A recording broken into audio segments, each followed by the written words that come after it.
to reach for my cell phone. So, anyways, folks, we're back. Mercantile Sports Show. It's gonna be a quick one Oh, to a degree, because not a quick one, but yeah, a quick one. There's a lot It's of gonna stuff be a that's been quick one. happening. Denver is out, which shocked me because No, I it mean, was looking like Minnesota was on the ropes until Anthony Edwards like see you for Game 7. I was like, oh, That was that whole thing was that was awesome.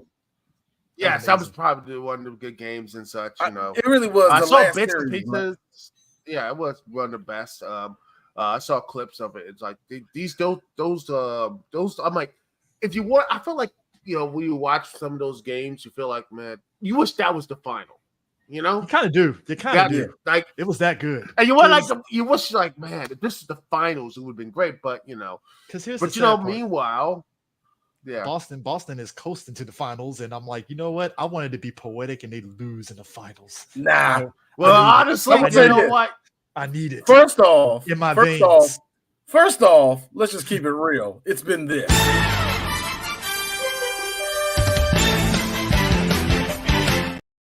It's like, I will give it this all right.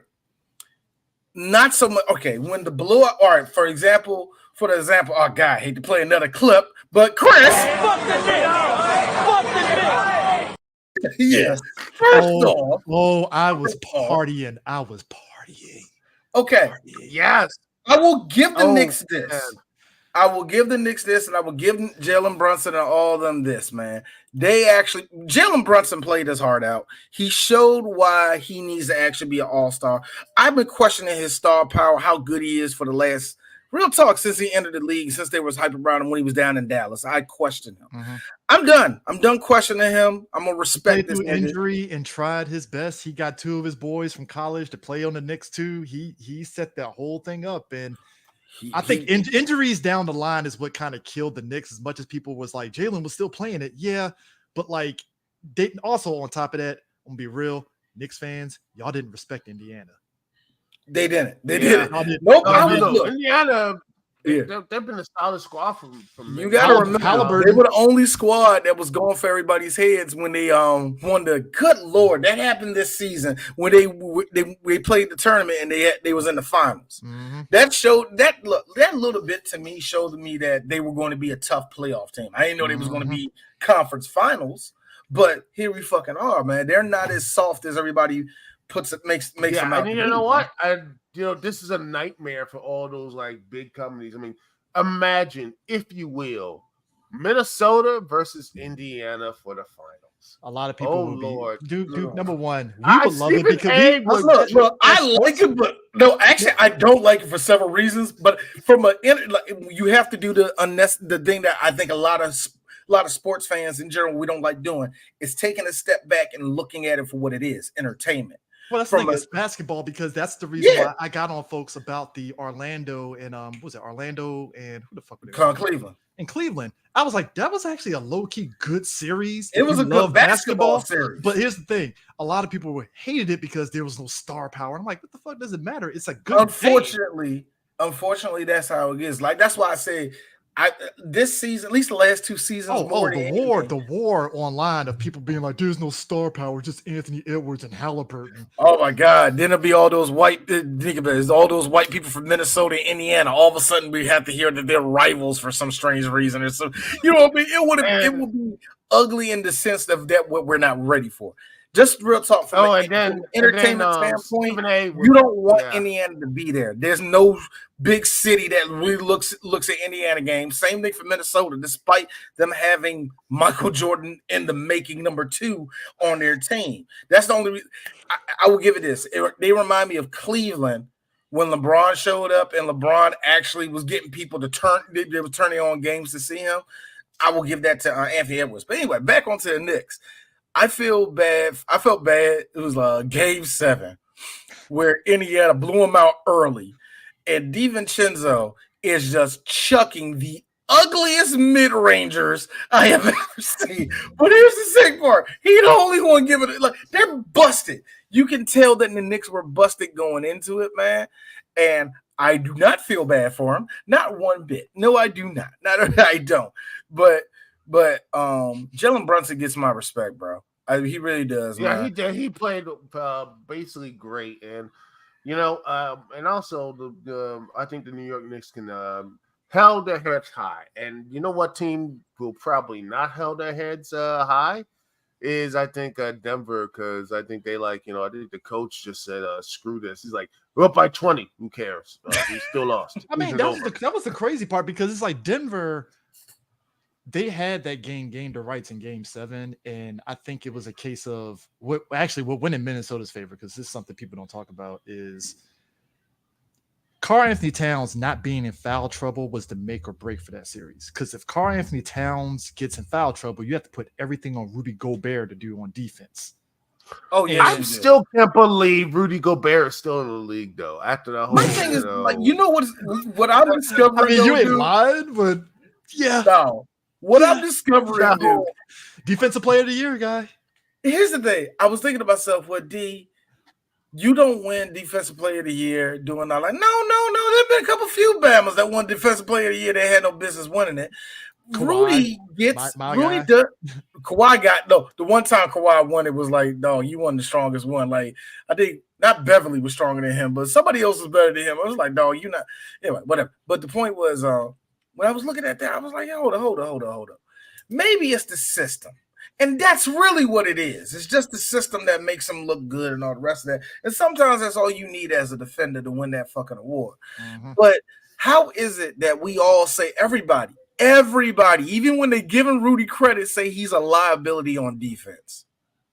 Even when you can give him credit, like even when he's the main one when he's actually balling out and he got like 10, 17, and like 9 blocks and shit, we're still saying this nigga's a liability on defense. It's amazing. Because here's the problem is he's the best, worst defender in the NBA right now. But here's the thing. It's Jokic. You can't stop him. Yeah. You're not going to stop him. You can do whatever. It's like he's guaranteed to get 20 plus points per game. Man, look, and that's the thing. That's what Denver did. They got cocky. They looked over their shoulder after that. What was that 15-point lead? All of a sudden, they noticed that they got cut down. Take this shit no more, man. Because they ran out of gas in the weirdest way. It was like it wasn't even like Ant was like crushing them at the end. But that was the one constant through the whole series. Is that Evan Anderson? Whoo! But. He's not even out of stage 1 yet. But here's the thing. Well, you're saying that he hasn't even started yet? No, here's the thing. He ain't started yet, and he's right. But here's the thing. Anthony Edwards talked a lot of shit, and then Kyrie came in and said, bet, and waxed them in game 1. And I'm like, yeah. Okay, I like how this is a debate right now. He didn't call them out. No. This is NBA rules. When they asked you the question, what do you think about next series? Oh, man, I can't wait to see Kyrie. Y'all forget, Jordan is not the only person that can see something this big and take it like a boulder dropping on top of his mom holding his newborn, okay? You forget. All of these in every sport, all of these dudes are alpha males. And when you're one of the top scorers, and right now, truly, in my opinion, we're seeing the best of Kyrie Irving, nigga.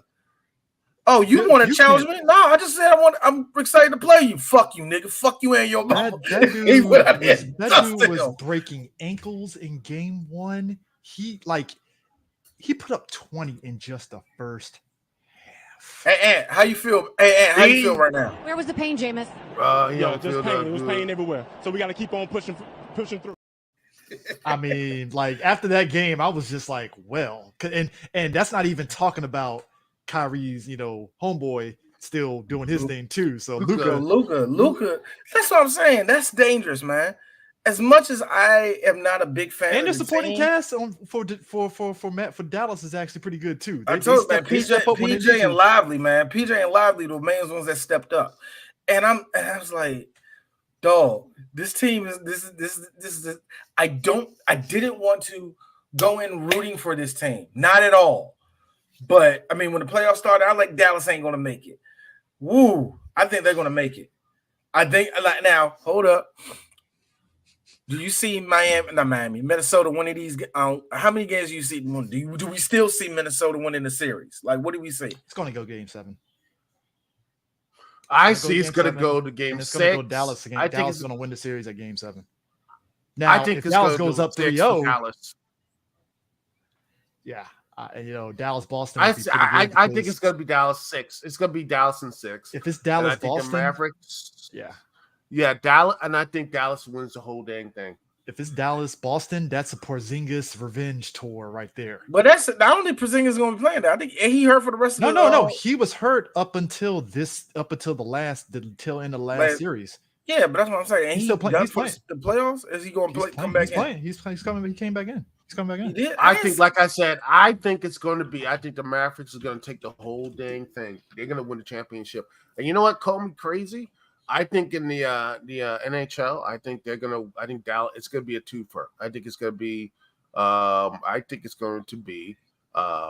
Dallas, the Mavericks in the NBA, and it's going to be the Stars in the NHL. That's why I got the feeling of it. Do you hear that? That's why I think it's gonna. Do you hear that, Dallas? Hey, Chris, do you hear that, Dallas? That means if they two get it, that means definitely we're going to have a good season this year, right? Right?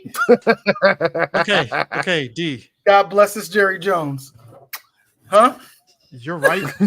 You're right. Porzingis is out. My bad. Because they said like during the last series against the not the Pacers but the Cleveland that Porzingis was going to come in the playoffs at some point. That's why I was just like, all right, cool, he'll be back, and then that was it. But I mean, if they're still winning without him, cool, Shout out to somebody that's listening to us right now. They put this up here for the EuroLeague. Yeah, I know about the EuroLeague happening. My one of my cousin's friends put up something about the EuroLeague, and I was like, oh snap. They in their Final Four. And yeah, I know that Panathinaikos, that's the Greek team. They're one of they beast. I already know that. Twitter has been ablaze about Panathinaikos. I've been seeing a lot of people retweeting a lot of stuff from them. What the hell's going on? It really is. And like I will say that. Thanks for saying that. Thank you for saying that, because yes, it is the second. We forget this. It is the second best league in the whole world. And no, it isn't. Women's WNBA is the third best in the world. Anyway, but that being said, man, a lot of us forget that shit's going over there. It is important. Why, D? Because that's where our role players come from. Come on. They ride the bench. They ride the bench because they're quality. Anyway, let me ask you guys this. It's a big tournament over there, man. Where do you think LeBron James is going to go? You know what? I think he's going to stay in LA. I think he's going to stay in LA. Somebody said that he might go to Charlotte, which I'm like, that's a weird one. Well, supposedly he loves both. That would be a good fuck you to Jordan. Oh, yeah, you're right. Fuck yous to Jordan is going to the Wizards and going to Charlotte. Those are the fuck yous to Jordan. You're right, Duke, because apparently, LeBron might go to Charlotte because he loves Bojangles. And I'm like, that is a stretch and a half right there, buddy. Like, sure. Like, that's like LeBron saying, I like In-N-Out. I want to go to LA. Like, all right, cool, I guess. Sure. Like, here's the thing. LeBron's the only one that can do some whim shit like that. He's the only one that can afford. Then again, Jordan does Jordan still own Charlotte? No, he doesn't. Okay. Here's the thing. Let's just keep it real. He just left because he's mid. Jordan was a terrible owner, and he's just like, he was terrible for DC. Yeah, he was a mid. Terrible for Charlotte. On paper, it should have worked in DC, but I think he did more in Charlotte. I will give him this. His tail end, he started to do better, but the early days, very debatable. It's very debatable. The early Bobcats era was rough. When he had Kemba Walker. When he had Kemba Walker and didn't do shit. Yeah. I remember when they made all those moves to get Sean May, and Sean May did Jack and shit. Oh my God. I will say this. If LeBron's going anywhere, he's going to have to go to a big market. He's going to go to a big market. So that leaves DC out. That now DC is a big market, but here's the thing: DC is the only one that probably can afford his ass cap wise. But here's the thing: Detroit, that's not going to happen. Let's just be real; that's not going to happen. That's Philadelphia, too crowded. That ain't going to happen. Okay, New York, Brooklyn. Here's the problem: Do you want to go there? If you go to Brooklyn Nets, that's a lot of stuff that they're going to have to rearrange for that to work. Exactly. At least with the Wizards, it's like you said, the Wizards got, like you said, the Wizards got the cap space to say, get LeBron, and then we'll figure out how to make it work. Yeah, but I think that's LeBron grinding another 3 years, and I don't think he wants to grind 3. Just keeping it real. I love the Wizards. I don't think you want to grind 3 years in a city. You know how bad Jordan was in DC? Ernie Grunfeld, when he was here, people were celebrating that. They were like, yes. We finally got somebody that knows what the fuck they're doing. That's how low the bar is. Anybody can tell you, Ernie Grunfeld was a very hit or miss GM. So when we got him, we was like, oh my God, stable. And we were stable for a while with him too. Yeah? We got three good playoff runs under Ernie Grunfeld. All right. So look. We had Gilbert Arenas and John Wall were nothing to be ashamed about if you like the Wizards. They were good little errors that we had, man.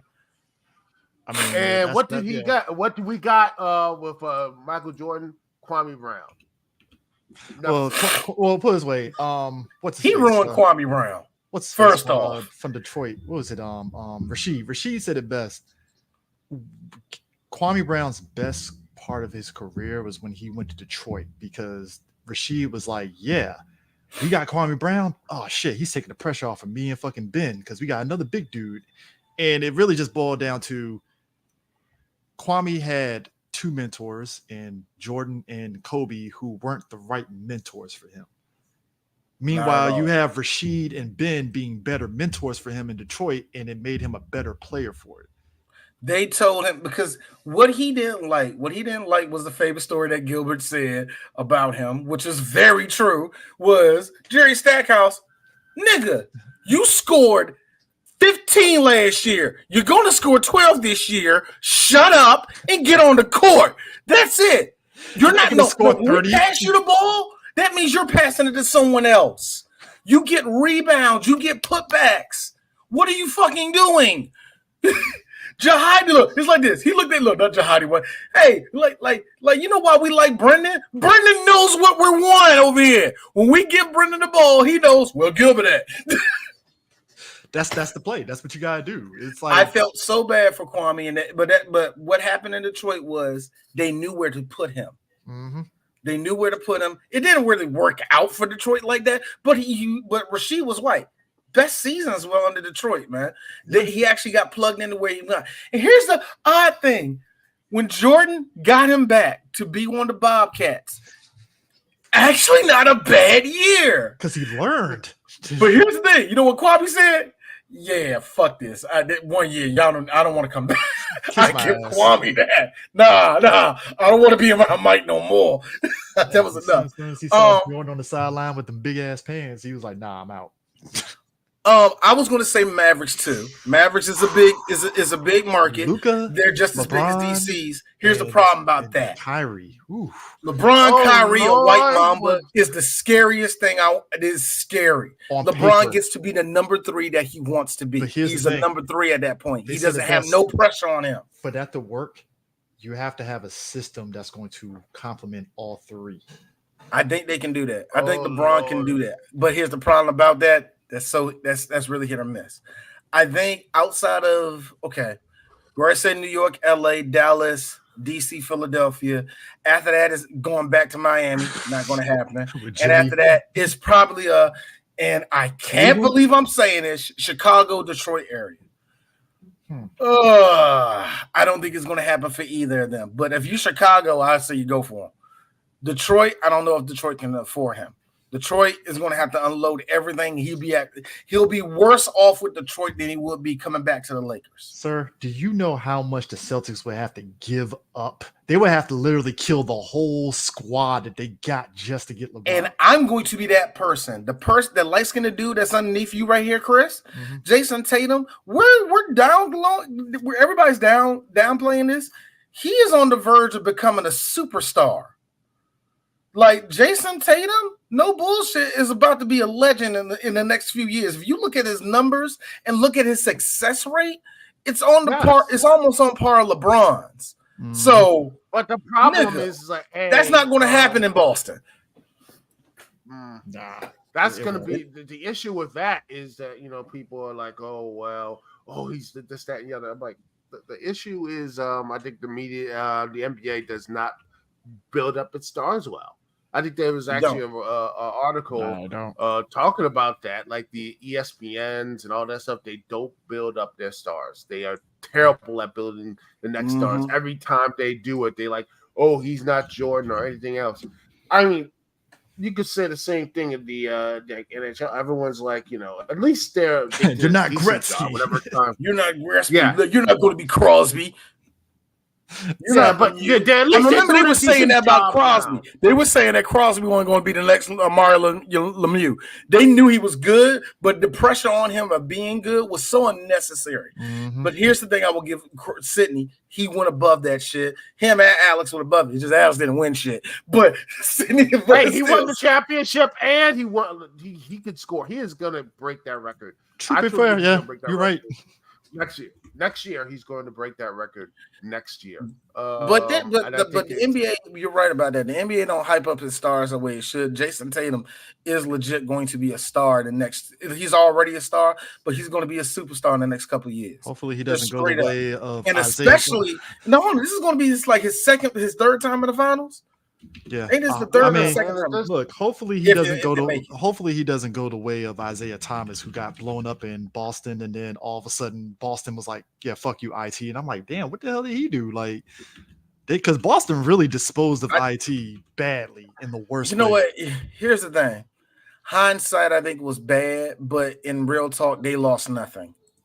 So I know, but it was the way they treated Isaiah was dirty.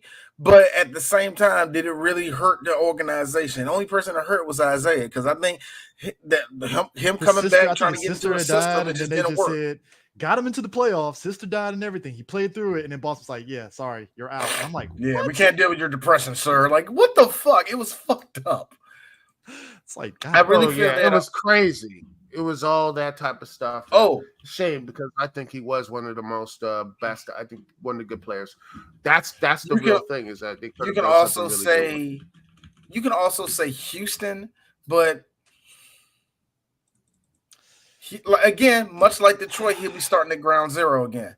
Like the Wizards, here's the funny thing: the only benefit you'll get with the Wizards is that they're going to have a number 2. They're going to have a high draft pick coming in. And on top of that, they can probably give up very little to get LeBron. Or wait, LeBron going to be a free agent, right? Free agent. Yeah. So they will have the only benefit is that you could work around that. But again, we live here. I wouldn't spend 3 years here. Your twilight years, I wouldn't spend them in Washington. I wouldn't. No. If this was you post Cleveland, yeah, probably, but no. I'm still kind of, the jury's still out on Bronny, because I'm still kind of like, I don't know. I don't know either. I will say this: the feedback that he's getting from the pro players has been positive. That's about it. And I don't here's the thing: I don't trust NBA scouts, because NBA scouts have proven to me that they're fucking retarded. So I don't trust them too hard. But what the pro players see, they see something in him. I don't know what it is. Maybe they're thinking that he mimics his dad pretty well. Maybe, I don't know. But they say there is a maturity level with him, and that his body and mind might be ready for the NBA, which is miles better than most of the dudes coming out of just 1 year of college. Yeah. So I can hear that, but do you think he good enough? And I ain't gonna go as far as saying nepotism, because Chris, we owe Austin Rivers an apology. We're still gonna joke on him, but we owe him an apology, because Austin Rivers got a resume. Like, nigga, I earned this. Like, no. But I was number 1 in the country. I won the McDonald's All-Star game. Fuck out of here. Y'all can kiss my ass. I've been a journeyman for 11 years in the NBA. And it's like, that's good. I think the problem is with Austin Rivers is that your dad, mediocre as hell of a coach he is, that lucked out on one NBA championship. Ooh. There's a sort of with Austin Rivers going to fucking come at me. Get the hell out of here. Austin Rivers. No. You should have said he went to Duke. Fuck that nigga. Anyway, go Turks. Fear the turtle. Fear the turtle, nigga. No, but we haven't played. Look, Duke. We haven't played y'all in decades. Fuck you. No, but Austin Rivers to me was always like, okay, you exist. You're here. Cool. I feel that about Cole Anthony. I can't talk shit like him because Cole Anthony won the McDonald's All-Star game. So I can't talk real shit about him either. Actually, let me back up. Actually, I'm not going to put that on Austin Rivers. I feel that way about Steph's brother. That's mean because I think Steph is better than Austin, but bullshit.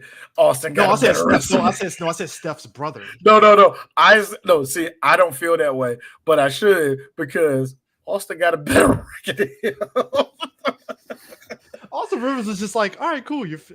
That's great. But motherfucker, I plateaued, okay? I don't know what you hit, okay? I think one thing with Austin Rivers is that I guess in my head, I was expecting him to be this like great. I'm not saying he's gonna be Kobe or anything, but it's just in my head, I had a measure of what I thought he could be, and then it's like, nothing, know. And it's not to say he's terrible, it's just the expectation levels of what I was expecting is a little bit different, so, and maybe that's probably why I go in on him, because it's just like, all right, cool, nepotism. Like Gary Payton's son. Like I don't know. Gary Payton, Gary Jr. Gary Jr. was always, you're a role player. You're 6 man off the bench. He didn't get off that bench. What was it? Actually, I think it was the year before. He didn't get off that bench at all. He didn't really get off the bench. No, I'm saying it's like, no, we're sparing you. He didn't get off the bench until what's his face got injured and they needed somebody to start. When Clay got hurt. Yeah, when Clay got hurt, he was starting. That was the only time he started, which you kind of look at it like, I see why you were coming off the bench because you're not really a starter. So I'll end it like this. LeBron's going to Sacramento. Well, all right, let's keep it going. What is this Chicago? Right. So let's keep it. So let's say this. East Coast, South, Midwest, or West. Where should he go? Let's just keep it to a region. I'm going to say Wizards because I'm a homer. So I'm gonna say, you know what? I think he needs to go to the East Coast. Say, I think he's probably somewhere. I think he's gonna stay LA. He's like, you know what? I'm gonna stay there, and I think it's best to stay there. Money. JJ's gonna coach. And it's gonna be JJ Redick coaching, and it will be. I will say this. I like drama. JJ. It's gonna be the best drama ever, and it will be. I'd like screw it. Put a reality show on that joint. All three of us are going to look at each other when JJ is getting yelled at by LeBron. Like, Duke, I think the podcast is over between those two. I think so. I think these motherfuckers. I think with JJ Redick, that's going to be a big question because JJ. He has a good basketball. Because JJ rightfully so talks shit. And he rightfully so said what a lot of analysts say on ESPN. Can we talk about basketball? Coach K was teaching him. Of course, he has every right to. He's Duke. He's Duke. Of course, he has every right to be arrogant. Yeah, that's why I say that about Austin Rivers. Like, you do realize he's a Duke player. Duke players are very, very smart players, man. If nothing else, they're smart players. But I was thinking to myself, JJ, are you a coach? That's the thing. It's like that's where it gets. It's one thing to have because he has a good sports mind in terms of plays and all that stuff, and that's great, right? Like that's cool. But like you said, does that translate into coaching people and egos and all that? And that's the reason why people ask Deion, is he ever going to coach the NFL? He's like, no, because Deion knows if he goes in that room, there's a lot of egos, and he has the biggest ego out of all those fucking NFL players. It ain't going to work. Yeah. It's not going to work. It ain't going to work, and it only works if Deion got inherited two things. All right. Now, this is me being a homer. Two things. If he coaches Dallas, it would work. If he was a coach of Dallas, that is the only way his fat ass ego could work, and it will actually melt down onto the team. Jerry would let that shit rock. Any other team would be terrible. Now, the only way that will work is if, and this is a real questionable thing too about Deion. If he took all that and he went to a young team, let's just say, that is a young team. Let's just say the Saints. Mm-hmm. If he coached the Saints and all those are young players, I think you can get away with that if you go to go to a team that got nothing but young dudes on the squad. I think that'd be the best way of getting around that shit. You know what I mean? But at the same time, if you one of those dudes that can come around young dudes in the NFL and actually teach them the right things, have them be on time, have them do order, you know what I mean? Is there going to be a load of discipline there? So, it's different when you're a college coach, you know what I mean? So on the WNBA front, I had to put this out here. Oh, yeah. Breaking news here. So Toronto and Golden State are two teams, expansion teams that are being added to the WNBA. So there's 14 teams now. Toronto is actually going to play outside of Canada. That's the first. What are they going to play like in Buffalo or something? I don't know, but that's the logic. Well, they have the better success than the other Toronto teams as of late. I mean, the Maple Leafs and the Raptors. So Raptors.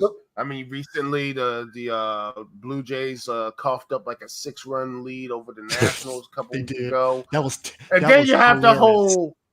you got the whole Kendrick Drake stuff, which I mean, Toronto's gonna have to take it out. You know what, man? The whole city of Toronto is literally shaking their head like, Drake, you had us here. And you brought us down. We were the 6. How could you drink like this? Y'all should have seen this coming. Y'all hyped me up. I didn't want to look. A part of me does think drink this. I didn't want to respond.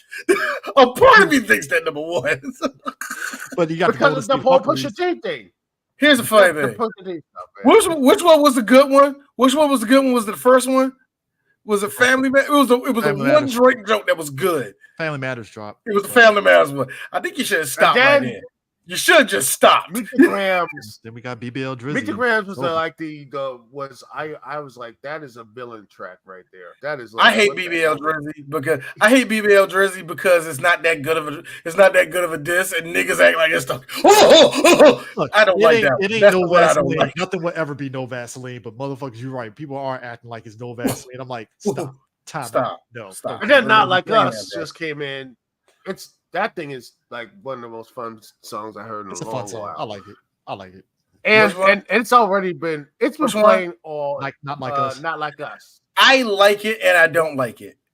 I like it and don't like it. It's like dancing slow to a gospel song. It's like but okay. You know what I mean? You see what I'm trying to say? Like I like it, but it's like, should y'all be slow dancing the gospel? Like, why are y'all doing it? It feels like that. But going back to it's like, going back to like there's something wrong with this. So go back to WNBA real quick. They're trying to expand to 16 teams by 2028, which I think is feasible. 16? 16 teams by 2028. I think it's feasible. I think it's possible. I think they can. I think the league. The league is in an upswing right now because, like I said, these last 2 draft classes were really, really good. These girls got the personality that they really, really wanted, and that's the thing. I think a lot of people are under. It's so funny. There's a reason why NCAA women basketball is like entertaining. There's so many like personalities at one hand, and I think they ran away from that in the 2000s. They ran away from that because after remember when the league first came out, they put their stars on their shoulders. Rebecca Lobo, Lisa Leslie, Cynthia Cooper. They put them on their shoulders and plastered their faces everywhere. I think they kind of lost that in the 2000s. They ran away from it, which was weird because I'm like, you got stars. What are we doing? And another thing that kind of made me weirded me out was I can understand dudes that look at girls basketball and never find them attractive. I get it. Most of them lesbians. I understand that shit.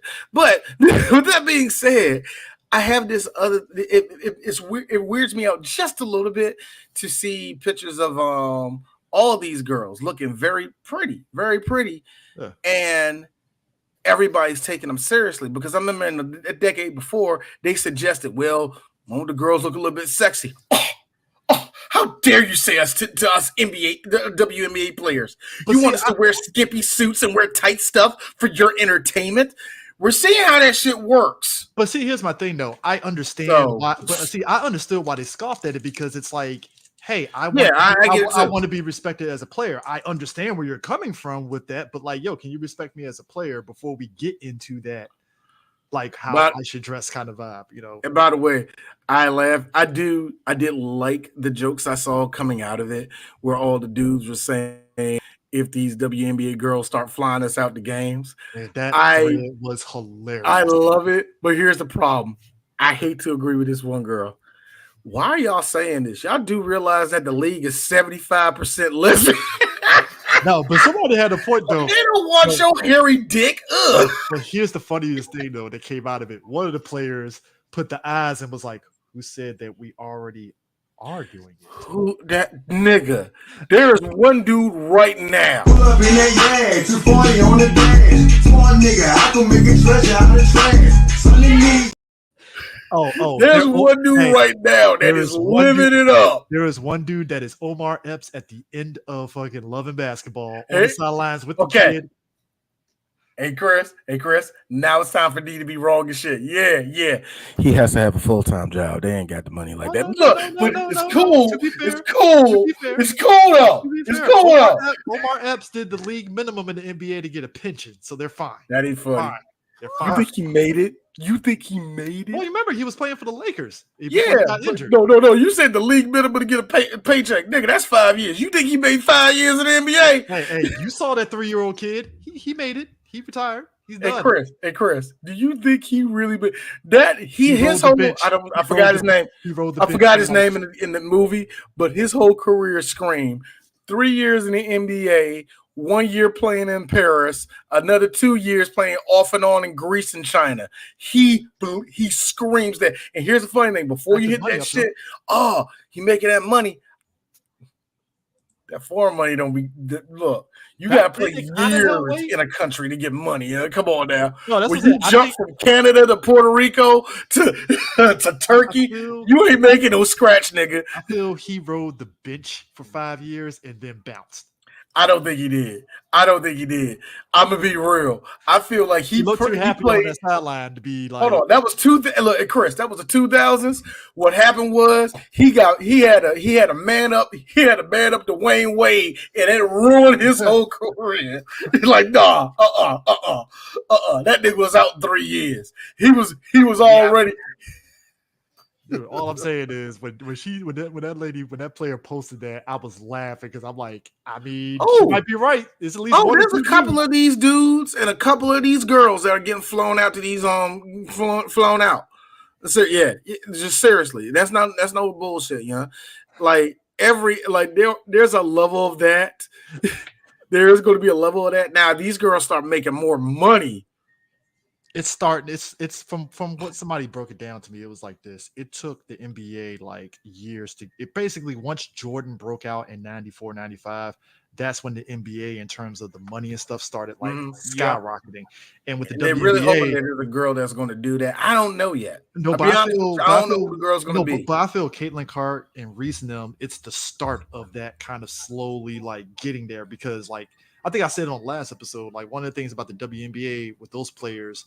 They have a benefit over the men is that a lot of college men, there's no story attached to them to give a shit. They're only at the college for 1 year and they're gone. So with WNBA, they're doing the 4 years. So there's a story built up of Caitlin Clark. There's a story built up for Angel Reese to where when they get to WNBA, you're latched onto them. And here's the thing, and I'm gonna keep on going to what you just said right there. When you're in the men, they don't stay there that long unless you go to like a Duke, Gonzaga, Maryland, North Carolina. Unless you go to one of these top Big 10, Big East, those. Unless you want to go to these top 25 schools, you're not going to have a legacy that's going to follow you, even if you're there for 1 year. If you do 1 year, let's say this: if you do 1 year in Duke compared to you doing 4 years in Florida State. You see what I'm saying? Nobody's going to give a fuck about the Florida State nigga like that unless he was a superstar in college. But here's the thing. You take away from yourself because you spent 4 years at that college. Mm-hmm. Do you know how much your stock drops every year that you don't come out? That's the thing. That's unfair to the men, but whatever. We're not going into that. But yeah, women get that benefit. If you're on one of the top teams, there's going to be a storyline following you off the break. You know what I mean? So the girls get the benefit off of that pretty awesome too. And I think they really want Caitlin and Angel to be the Magic and Bird. Well, you know what I mean? The thing that's going to make people turn on their games. You know what I mean? Caitlin and the Indiana Fever are 0-5, so that dream it's in process at this point. Hey, shout out to somebody pointing out what I saw too. I saw two of these little wrap-up pictures where they show the score and show how the girls lost. Every time they show that, they don't show Caitlyn on there. But like, that's smart and fucked up at the same time. It's smart that you're not going to put your number one person on there, losers, or y'all lost. But at the same time, it's a team sport. It's a team sport. She lost. Cheryl Swoops brought up the best point ever, though, in the fact that she said, "Yeah, Angel Reese and Caitlin Clark, they're going to have a tough time in their first year out. Like they're not going to just they're going to be in. They're going to struggle like all. They're going to struggle. It happens." Oh, I love you, Angel. You're getting work, girl. I'm questioning some stuff right now with you. I'm not even going to put it in the air, but I'm questioning already a couple of things for her. Caitlyn was getting knocked around like a motherfucker on that court. Caitlyn, I was joking that Caitlyn was going to get cooked in the NBA. Remember, like, Buffalo, we all y'all like, oh, man, Caitlyn can go to the NBA. I told y'all. First off, me. I was agreeing. I'm sorry. You know what I mean? The interweb. I was agreeing with somebody said, Draymond's right there. End of story. What are we talking about here? Like, boy, somebody told me like, what's she gonna do? Like, man, she gonna go out there and do blah blah blah blah. I'm like, Drew Holiday is going to make her go into the locker room and cry. Drew Holiday is going to ruin her life unless she is shooting threes. I mean, she ain't gonna be posting up. She ain't gonna be shooting jumpers unless she's shooting threes. That's the only way that's gonna work. Boy, imagine. Sexton off of the Cleveland Cavaliers. Sexton would eat her alive, young. She fuck around and she got to guard Donovan Mitchell for 2.5 seconds. Look, if you I hate to say this, I don't like making that comparison of men are, like, we're men, we're faster and stronger. No, they're literally faster and stronger than her. There's a reason why none of us would ever say, "Oh, Cheryl Swoops will eat in the NBA." I'm like, no, not with Patrick Ewing in them. Are you kidding me? They were. My bitch gonna get her points. It's gonna be a tough 12 points when she gonna get. Patrick Ewing will literally elbow her on the fucking just bam. Like, boy, she like I told this to somebody else. Chris, when the NBA, our generation, which I always say is the tough, it was probably defense was at its peak in the 2000s to me because the shooting guard became more important, and that changed up how the way everybody played defense and all that. Because of that, every woman that will play in the NBA will get lit up. That is to this day is a murderer's row when you got to deal with the shooting guards, man. So there ain't no way in the world that's gonna happen, man. Angel will get her head smacked if she goes to the WNBA. So whatever, man. But yeah, I mean, the WNBA it's been entertaining this season. I will admit, and I would give that. I always had my eyes on the WNBA, and seeing the Mystics doing well and all that good stuff. Oh, they're doing really glad they're doing well. They're doing decent this season. They're doing pretty decent so far. So we'll see what happens and stuff. But guys, the NCAA is paying players now. Power 5. Huzzah! Pay players. I'm sorry, who's paying what? The Power 5 agreed to let schools pay players now. It was after that. Remember last week I told you about that lawsuit? That's what's coming out of that lawsuit is the Power 5 agreeing to pay the players. Good. Habibi firebombing got a missile to. That's cool. That's actually cool. But yeah, that's good. History. But let's all be real here. The NCAA, mainly basketball and football, they're minor leagues. They're minor leagues for the NFL and the NBA. See, I feel that. See, we're focusing. See, Duke, you're right. We're focusing on the top sports, football and basketball. How much of the soccer and like lacrosse players going to get paid? All right, lacrosse players ain't getting paid. Yeah, the soccer players. Baseball. I'm gonna put it to you this way: the problem about the soccer players is this: in America, you're not going to make your money, and even if you were in England playing in one of the lower leagues, you're getting paid thousands, just thousands. When I say thousands, I'm talking 4 digits. Like not even it is not even like that. If you're like, put it this way, if you're like 17 to 20 years old in one of the lower leagues, that's because you're going to get better. You're going to be higher than this.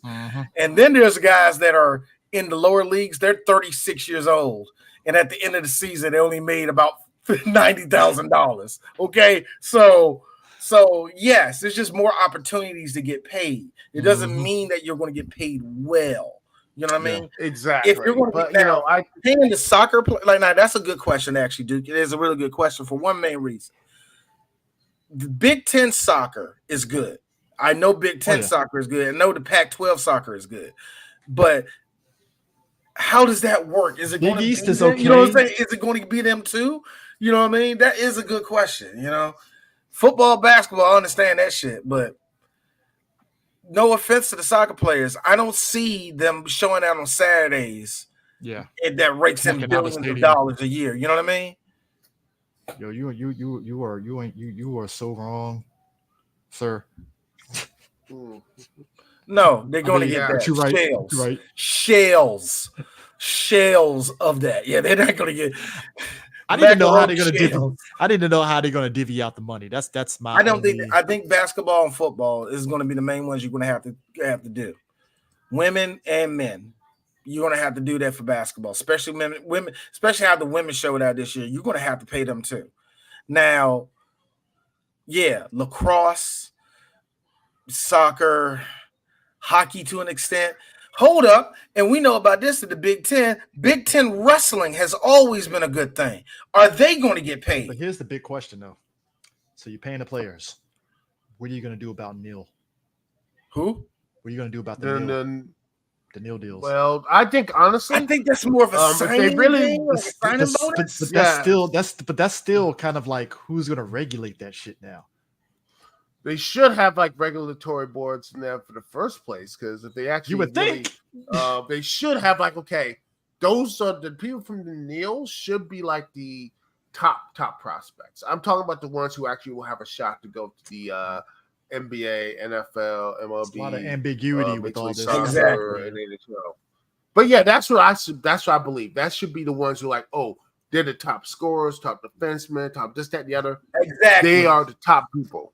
The top people get it.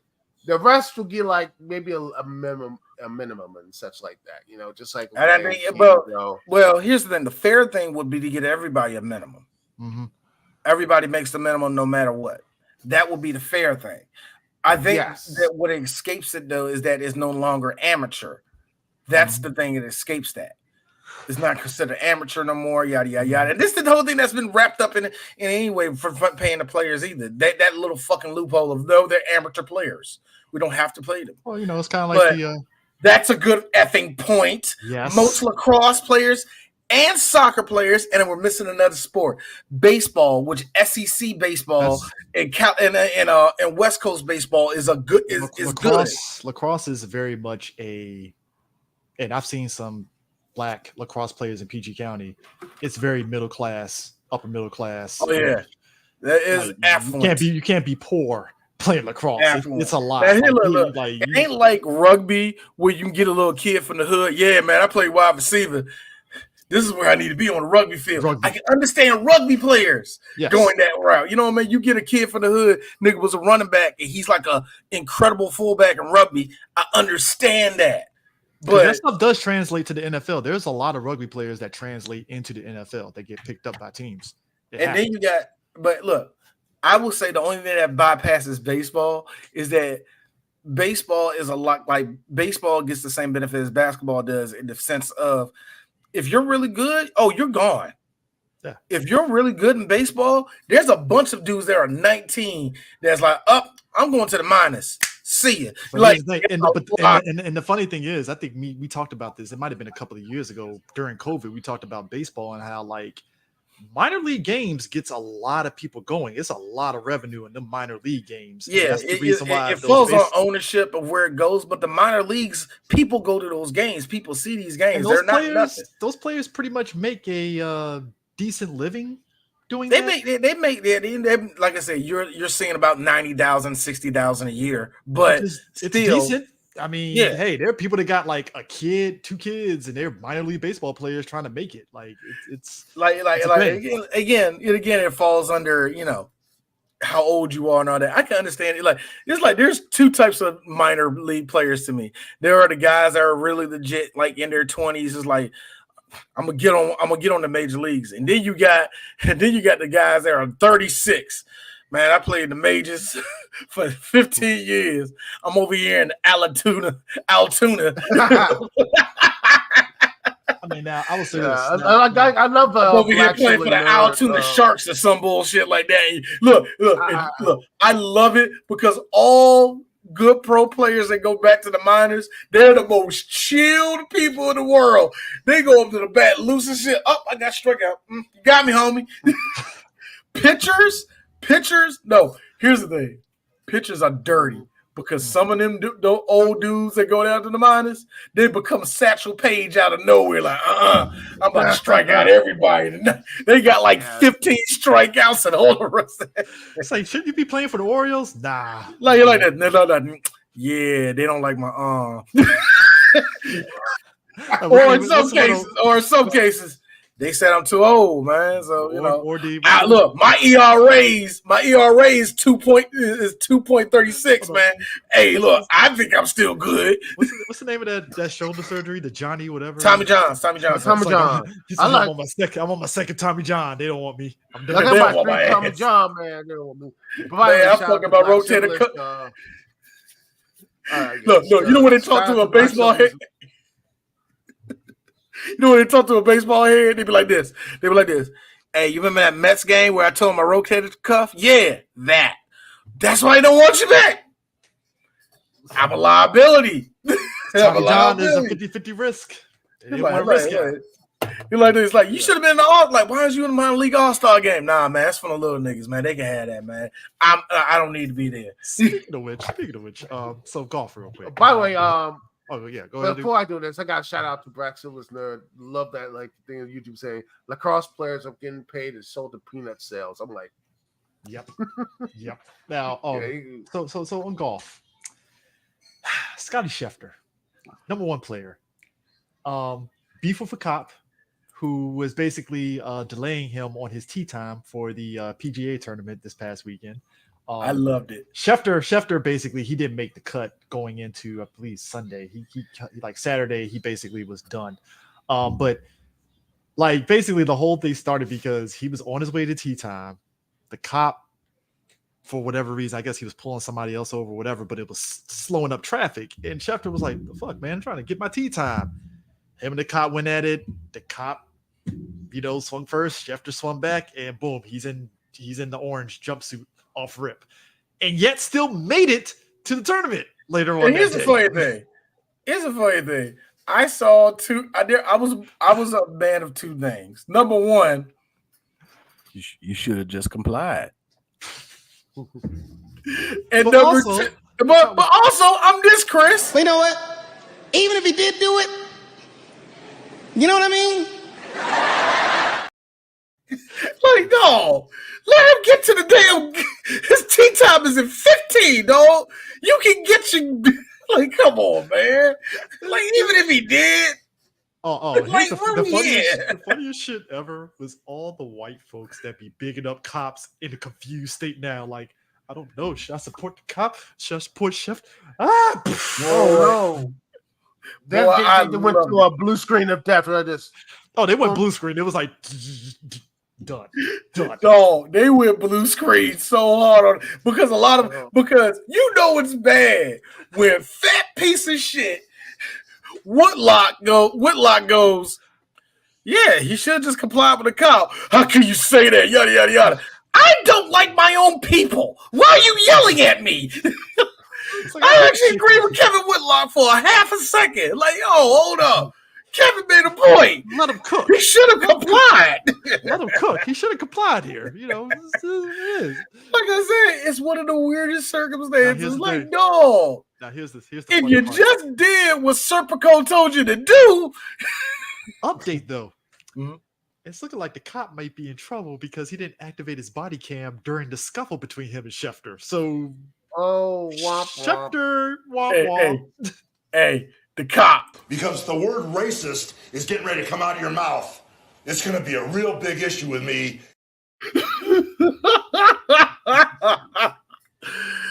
You got to be fucking kidding me. So you mean to tell me the cop copped? Never activated his body cam. But the cop pulled the cop. Wow. Yeah. It's the first time in history that a cop actually might get penalized for not activating his body cam. Had to be with a non-violent white man for you to do that, but thank you. Well, D, to be fair, he's number one golfer in the world. That's prestige, all right? Hey man, look, number one Yeah, golfer even in the though world. majority of people don't really know what Schefter who is anymore. They don't know Schefter. If it ain't Tiger Woods or Phil Mickelson, they don't give a shit. So They really look, that's the truth. And I feel bad for or Schefter even and VJ that. Singe. Hey Chris, it's like this. I told that to my wife. My wife like, who? And I thought to myself, hey D, you and Chris know who Schefter is. Thank you. You barely don't because you still think what's her face is the number one golfer. The other white dude. See, I'm blanking on him right now. The dude that got good when you remember when Tiger got hurt that last time and he like went on. I forgot his name. Whatever. But yeah, it's like I know who Schefter is, D. You know for a fact that cop probably got two things on his mind: NASCAR and what he going to eat at home. He probably don't know who he is, no. Oh, it's not like Schefter has like a known quantity brand here, you know. He's like, hey, come on, it ain't my fault that Titleist didn't sign this nigga. It ain't my fault. So, wrestling. So, Duke, what happened in the world of Jackass starring Darby? What happened? Oh well, let me show you this. It was on the private chat of what happened. Well, you see it. It's right there. You can click it. It's like only 5 minutes. Let me click it and share it because this is hilarious. Oh, it is, ladies and gentlemen. It is. Hold on. Let me pause it. Let me pause it real quick to share it because this is oof. Hold on. Where is it at? Yeah. Share. Where the hell share? Oh, there's see. Okay. It's. Yeah, you see. You're gonna like laugh at this stuff because it's. Let's see where it is. There it is. Don't forget. And here it is. We got an overrun. Well, oh yeah, you see. We can only assume that's the cash. Why is Dave got a there he is. You're overselling the fuck out of that. Yo, Brian, you overselling that, bro. Brian Danielson's down. Hey, Brian Danielson and his cornrows is hilarious. I will say that. This entire promotion. It's Sanjay, right? Yeah, Sanjay. Yeah, it's Sanjay. Pay-per-view. I was just talking about him yesterday. 5 years ago, nobody could have anticipated anything quite like this.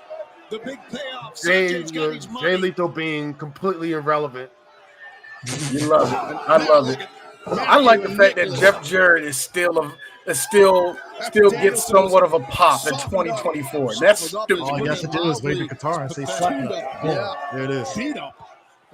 We're gonna like finish his ass off now. No. I'm getting sick of both of them wearing regular slacks to the ring because it clearly fucks up their movement, but they won't wear nothing more loose. Oh no! Here he comes, the Continental Champion. There he is. I really don't like his honestly, but you know I like his stuff, but I'm loving it so far. Me personally, and Jack Perry's doing pretty well.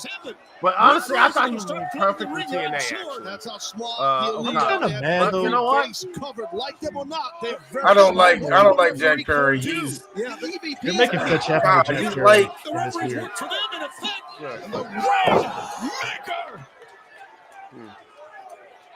Okada has been very hit or miss, but I can tell he's taking the Shinsuke route. I'm not doing this shit no more. I ain't taking it so hard no more. So I'm cool with Okada in AEW. I'm actually really cool with it. He learned from Shinsuke. Shinsuke was like, "Hey, dude, just chill here in America." Dog, you ain't gotta take that bump no more, man. My God. What? All right, come on, Darby. This is Okada. There's nobody left, man. There is no. Right after Sanjay destroyed the table, now the EVPs, which is weird. Why would he do such a what? Who's recording that? I always hate that in wrestling. Who's recording that shit? There it is. It's Darby. He's got a gun. Holy cow! He's got a gun. What has Darby got? I guess the ban has been lifted.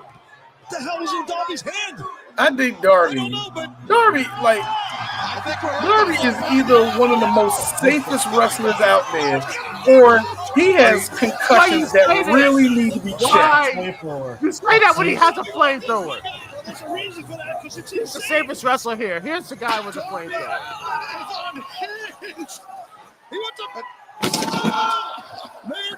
And Tony Khan said he has a firm gate. My man decided to come to the ring with a flamethrower. Like I said, either Darby is the most safest wrestler out there, or he has a concussion that no one has checked yet. Well, Daniel Bryan will probably know, like, yo, Darby, are you all right? I've been concussed before. I know. Who's the president? Clinton. Close enough. I will say this. I didn't tell you. But you said that's just hilarious to timing. You said that. It's like Darby's the safest wrestler. He just walked out with a flamethrower. I know. That's what I'm saying. That's why I know when I saw the flamethrower. You know what, Darby? Maybe I'm too hard on you. Maybe you actually are the safest wrestler out there, and we just see you, Jeff Hardy, overselling everything, and we think that you're dead. Maybe it's that, and that's somewhere I'm going at, and I really mean that. I think, but he gets ran over by a bus. And I'm like, bruh, and he's like, yeah, I saw that and I was in tears. I was like, so you just the jackass guy on the AEW at this point. My name's Darby Allin. Welcome to Jackass. There's like a front flip onto directly on the concrete. At this point, man, he just kills himself with glass every 5 minutes. I'm like, shoot, that last match with Sting. I mean, I don't know what he's doing. How did he, oh man. No, Okada and Chase U will be too. No, I don't want that. Stop that. Like I said, all right, here's the thing. Okada, that's what I said. Okada, to me, legit. Should be, honestly, you should have been in TNA and probably helped. Should have stayed in TNA probably and all the rest of that. But you know what? I want you to get paid, so I'm glad you're at AEW. Get that trios built. Get that trios built. But you know what? But then you have Rich Holland being in Chase U, which, by the way, which is like weird. It's just weird. I feel like it's like they're in that position of like they're here, but they've been there for a little too long, and they haven't really done much. And it's like, I would say this: are you going? All right, tell me if I'm wrong. Like Dijak being in NXT, I could see him being there way long, just chilling there. That's a spot. I could see certain people that's just going. They're in NXT. You know what I mean? That's where they at. That's where they chill at. They're there to make Adam Cole. You know what I'm saying? They're there to make people go up. You know what I mean? That's what they're there for. That's nothing to be ashamed about. You're the wrestler that makes everybody looks good so they can go on the main roster. Every now and then you might show up on the main roster. But for the most part, you're an NXT person. You know what I mean? I don't think there's nothing wrong with that. Chase U, you make a good boy. Ain't this act over? Ain't this act over? Because when y'all didn't make the main roster in 2023, that told me like, what this don't like? Like something's there. It feels like they're just like the Vince like leftovers because they were in the 2.0 era. When they just like said Hunter just like get your man. No, you lost to AEW, get your ass out. Just get you and you're done. We're burying your ass. We're gonna make this thing color. We're gonna make some changes. Your indie ass NXT. Get it out of here. It's over. We're gonna have a marriage ceremony. We're gonna have your LA Night. Did you say a marriage ceremony? Hey, look, they put a full-fledged marriage ceremony with who was it? Fuck. The Indie Dex or whatever. That was the whole thing. Yeah. Well, I mean, now we got now the equivalent now is Trick and what's her face? Lash Legend. But yeah, it's hilarious to me because it feels like Hunter doesn't want to just get rid. I'm like, I feel like if the people from Chase U go like get like released, they're gonna be like the Maximum models and just be like all over the indie scene and make so much. I gotta feel like they're gonna go right to TNA and stay in TNA, and probably do some indie shows and make some money because that's what I'm saying. And I think that's the same problem like with Tony Khan and Hunter. They are too prideful to let some of these talent go because they know. I will say, go. They're like, oh, they make money. Oh, exactly. I think Trips don't want to let go. Like I will say this, and I'm only going to give Triple H more the benefit of the doubt because he has proven to us that he's really good at scouting certain people out. I think there are just some people that he invested too much time in that he really wants to see get better. You know what I mean? And that needs to be something that kind of change up. Tony is just playing on this playbook. And for whatever reason, sign him with no exit strategy for that person. And I think that's the problem with AEW. AEW is clogged with a bunch of mid card dudes, and they have zero to where they're going to put them at. Like I'm like, when they let go of now, who did they let go of? Did they keep Ortiz or they got rid of Santana? Which one? They got rid of Ortiz stays, but he's hurt. But Santana's gone. Yeah, that didn't make any sense to me. Yeah, like that's weird. It wasn't like the situation where, because I really mean this. So this is nothing against Ortiz. What made you the Shawn Michaels? I think it's because he's. Maybe I'm wrong. Maybe I'm wrong, and I'm cool with that. Maybe he's good for guys who like him being a Ring of Honor guy or whatever. And Santana wants to do more. And I think that's the problem is that they should just – I think that's the issue with both of those companies, that they're too bloated. There's some talent that need to be cut. There needs to be like boom, boom, boom. And I know a lot of people Gallus, yes. Oh, he loves Gallus. They need to – Dog. I mean this to a handful of those English dudes in WWE. Y'all not going to get there. I blame that on two things: Triple H having that heart attack, and Vince going, "Get rid of him." I'm sorry. I am so sorry. The only Brit that I can see doing something is Pete Dunne. I think Tyler Bate and Pete got probably the best. They got the best because they're both young. They're both young. Yeah, that's the one. Only three people that they cared about NXT UK was Dragunov, Pete Dunne, Tyler Bate. Walter. Gunther. And that's it. Everything else was a failure. Was Imperium in NXT UK? Yes and no. Most of them were gone. They were gone. Remember, because Alexander Wolf used to be a part of them, and he left too. Okay. I think, and that's just the truth. There was a lot of talent that they wanted to use and utilize, and it just didn't work out that way. It really just most of them were like sexual predators too. So I mean, that's Speaking of Look, and I hate saying it like this, but when all the ring rats started to say, "Yeah, these dudes are," speaking of which, see, in America we don't have that problem, but in England they were like, "No, stand up for yourself, sis." Apparently, Velveteen Dream is trying to make a comeback. I seen him do a couple of indie shows. Good luck to the brother. Good luck. He's from my neighborhood, yeah. Good luck to the brother. I don't think he will. I feel he's not going to do it. He is going to fail, and not only fail, but he is going. I don't want him to fail, but he's got it rough. But he screwed himself up. He screwed himself up. He and all that other stuff, man. And I think it happened. I think it happened at the worst time too. It happened at the worst time to recover, man. It happened during that whole. Let's be real. Yeah, let's be real. And even if he did, the best he would be right now, he'd be in the log jam of AEW, or he would be forgotten in NXT. TNA. Or I don't think he's. Look, I'll be honest with you, and I hate saying this.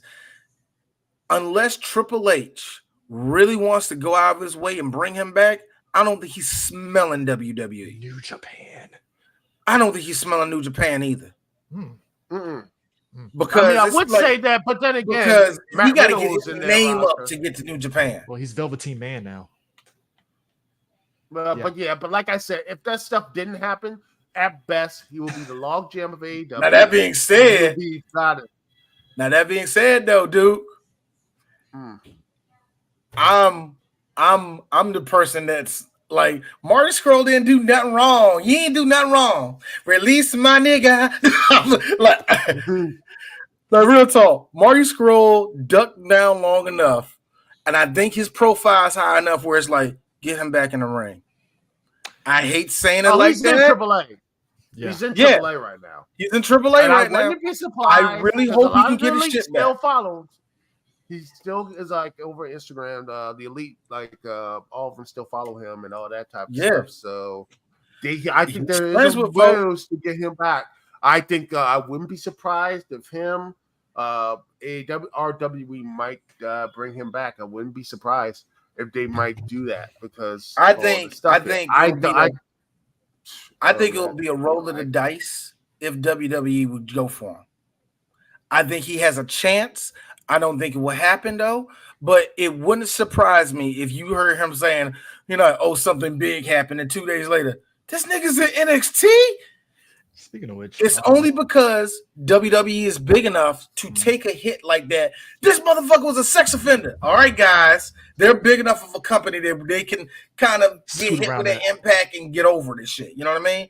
Now, if he goes to AEW, seeing how AEW likes to lean in as the moral high ground only when they want to, I don't think that's going to work. I don't think it's going to work. I think AEW try to build themselves up to be like, no, we're not WWE. This is going to say yes to blood money and shit like that. So they can't afford to get somebody like Marty on their show and have the fans get buck on them.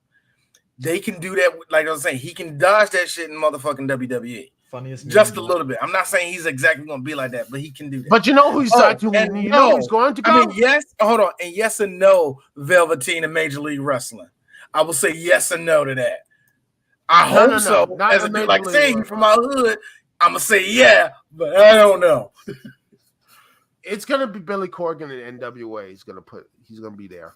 Him, snorting coke with I got a question. I got a question real quick. Me and my wife was talking about. I was telling this to my wife, and my wife said something funny, but yada yada yada. Is Billy Corgan a racist? Is he like a little bit not racist, but is he like kind of like he don't like us? You know what I mean? So there's a documentary coming out. I think Billy Corgan talking about him building up I think TNA and that whole thing, right? And you can tell he really loves wrestling. He's he's trying because I think Billy Corgan is pretty much the reason why NWA has kind of gotten this spark, right? Because he's trying to bring back the old NWA. But the way he talks about the old NWA, it's like. That feels very dire racist the way you're saying Doesn't it? Oh yes. Doesn't it? It's been, like I understand loving the old. I kind of find the stuff, but it's hilarious to me about Billy Corgan because I talked about this in one of my old preview review review shows that it was I think Slammiversary 15 whatever where they were I think it was one of them. Is that he was the main reason why that show actually happened because they couldn't pay anybody. Yeah, I think that was the reason. That. I was like, how is this company still a thing? Wasn't I thought it was Bound for? No, it was Slammiversary. It wasn't Bound for Glory. Yes, it was Slammiversary. And then he was kicked out of it, and I don't know what happened. I was like, remember that was that strange time where Vince and Billy Corgan had to come together to keep TNA alive. I love how TNA went to Vince. So do you want these clips of AJ Styles? Here's Vince. AJ who? Oh yeah, we signed him last week. Yeah, give it to us. It's hilarious to me. That, he said, "Give us all your tape." Look, WWE said, "Give us all your tapes of AJ Styles and Samoa Joe, and then we talk." Put the lights on for a couple of months. Boy, it kept the lights on. It kept the lights on over there. Kept the lights on. Speaking of which, so I did. So Willow Nightingale is the TBS champion, right? And I love her. I was hollering when somebody literally said, "Hey guys, she's going up against Sasha. Best of luck to her as she goes to Ring of Honor afterwards and just stays there." That's fucked up. I love Willow to death, but here's the sick part, and I told you this before, dude. They will be fucking stupid if they do not put that belt on Mercedes. Oh yeah, they will be insane. Because at that point, you're just wasting our time. If you it's not to say Willow is bad. And again, no, hold on. And again, she's a good champion. I hate saying this You are not World Wrestling Entertainment. You can't get away with doing that dog shit to a big star. You know what I mean? You cannot pull an Eric Bischoff, look Bret Hart dead in the eye and go, "You all right." You cannot do that. You cannot do that. So they're gonna have to give her the belt, man. I hate saying it like that, man. Like, yes, but I think it's but honestly, she did, like I said about the Willow stuff. And it's like she is Dusty Rhodes, and Mercedes is Ric Flair. Dusty was that is baby the most face that accurate didn't need shit the title ever, and I'm mad I didn't think of that, Duke. I'm really mad I didn't think about But that. also, speaking of the old racist stuff of TNA, the original channel that was before 8 Axis, it was the Pursuit channel, which yes, it was the Pursuit channel. Oof. I don't know why. But I had that, and I was like, it was the most the whitest thing I have ever seen in my life. The Pursuit channel was literally old school TNN. You remember TNN? Yes, and just I forgot that even existed. I felt like watching that. I watched the Pursuit channel for a minute. I honestly felt like they didn't have, and the only brown people or black folk were there was on Impact. And I was like, I feel like I'm on a watch list by watching this channel. I felt like I was like, oh gosh, I might be going. You about to get indoctrinated. You got all this mail from the GOP getting mailed to your house. It's like I didn't vote for Willow. I didn't vote for Marjorie Taylor Greene. What's going on here? No. I was just about to. Lauren Boebert needs your help. You about to get all that shit. Liberty University is going to be asking you, do you have anybody that's looking for colleges? And ads for like the Trumpy Bear, which I wish I made that thing. Gosh, there are so many people who will pay money for that stuff, man. I saw so many ads for that right there, and the funny stuff is they had to go a partnership with Twitch, and then they showed like some rough stuff with like the RVD or whatever, and they had to they were pulled off Twitch because of it. I remember this stuff. It was the most. I swear to you, this stuff happened. That was the bridge too far. Yes, they said we had to get TNA out of Twitch. They kicked TNA out of Twitch because of that. I'm not making it weird in and of itself because TNA was like, but we were making money. No, we had a hole. I just laughed at that. And then they went to the AXX and the YouTube channel and yada yada yada. Man, that was a moment. That was AXX. I felt like such a wrestling weeb because they showed like New Japan on there all the time, and it was perfect for me. I saw three G1s on that channel, man, before they stopped showing it like that. So I felt like such a wrestling weeb watching that. I'm watching New Japan, and somebody like D. That's 4 months ago. I said I'm watching New Japan. I bought into that because I was like, game changer, D, game changer. New Japan finally on American TV. No, but it's something to be proud of. At least they was on something. You know what I mean? Really, it really should. Too long. We were pretty much the secret ingredient is crime. That was the only way you could watch New Japan pay-per-views. Like that was. We had to stay up to like 2 or 3 o'clock in the morning and watch the entire thing. Bootleg so this is the secret ingredient is crime. Yeah, that's the only way you can watch like New Japan stuff. Nobody was streaming that shit. Or like, come on, like that was the only way. Like I said, Duke was right. People would be on Twitter at 2 or 3 o'clock in the morning, like, all right, guys, New Japan wrestling. I'm like, I'm about to go to sleep. I remember. In fact, here's the messed up part of it. I think there was a thing with Tony. I think Tony Khan was actually tweeting that stuff when he was watching New Japan stuff as well, like at 2 o'clock in the morning. I was like, before I went to bed, I was like, wait, that dude was doing coke before he watched New Japan at 2 a.m. Here's the thing. Here's the thing with that. To this day, when Mercedes was going to debut in New Japan, to this day, I say to everybody, "Oh man, I stayed up." No, you didn't. I got up at 6 a.m. I got up at 7 a.m. about Sasha Banks fans, none of y'all stayed up to watch this. Listen, I can crack off 5 people that I followed that watched it, that stayed up to watch it. Everybody Everybody else was like me. Got up at 8 o'clock in the morning to see the recap of everything, and that was it. D's worse. I just want to see the finish. That was pretty much it. Everybody was tweeting the finish more so than the actual match itself, and I was like, "Oh, that's how she won." Boy, and the capping that was going on. Like, I'm glad I stayed up to see. Oh God, what's the nickname they always use for her? The boss. The CEO. I don't want to hear that shit, man. Y'all lying like a motherfucker, man. It pissed me off so hard. I mean, like, you know, it's any other time I get called a motherfucker. Any other time I get called a fuck, ain't that serious? I did not know that was wow. I did not know that. I didn't know that. That's crazy. Okay, about that. Rob is in I don't give a shit mode, and I love it. He's been in like that for 10 plus years now. Forever, actually. Forever, to be honest with you. But in the last 10 years, he's been really, you know, that weird thing where guys like Rob Van Dam kind of go into that weird conservative way of thinking, but at the same time, it's like wild as fuck, and you should be arrested type of thing. But it's Rob Van Dam, and he smokes weed. Rob is what happens when you get a dude, bro, who gets rich. This is what happened when a stoner gets rich. It gets really weird, okay?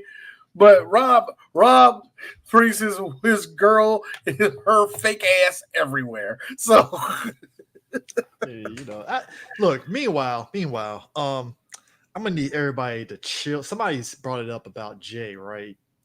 And I forgot. I need to find the tweet, but she basically was like, "Y'all guys keep hyping up Jay, and you're hyping him up just like Enzo. Don't do that." Which Jay? Jay Uso. Oh, Jay Uso. I'm sorry. Yeah. I didn't know which Jay. Yeah, my bad. Jay Uso. My bad. Jay Uso. Jay Uso. They were basically saying, "Don't." Batman Beyond, and he's like, "You know how little does that narrow that down?"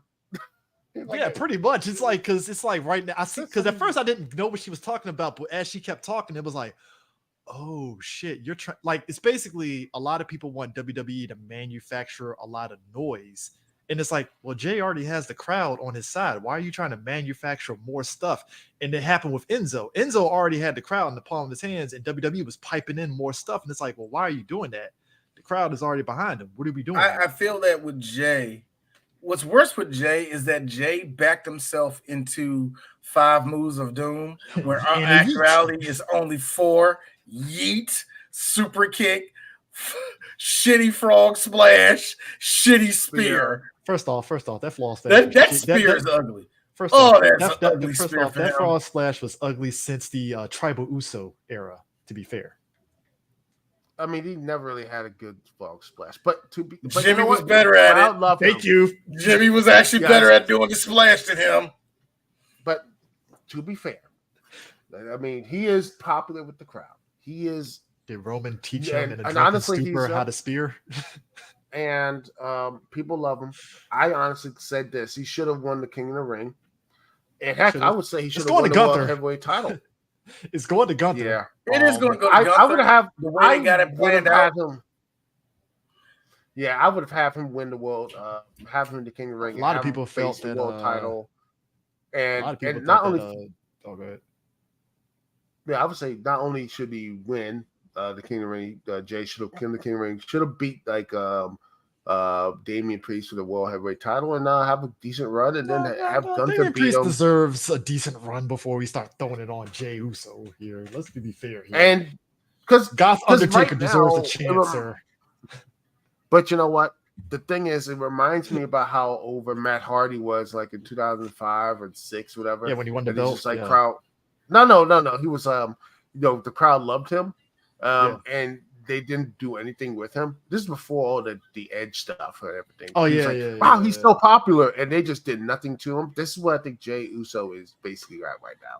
He's just very popular, and they don't know what the hell to do with him. It's a clog right now with a lot of people, and Jay isn't really on the high end because you got LA Knight and AJ Styles over here, and then you got fucking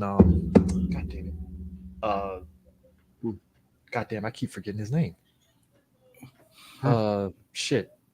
anyways, there's a lot of people on the mid card that's on the come up, and Jay is like, I mean, he's good, but like, are you really gonna put the belt on him right now? Like that was the problem I had. The only problem I had with the bloodline breaking up the way it had to break up was I was asking myself, well, I know Roman's going to take his break. He deserves it.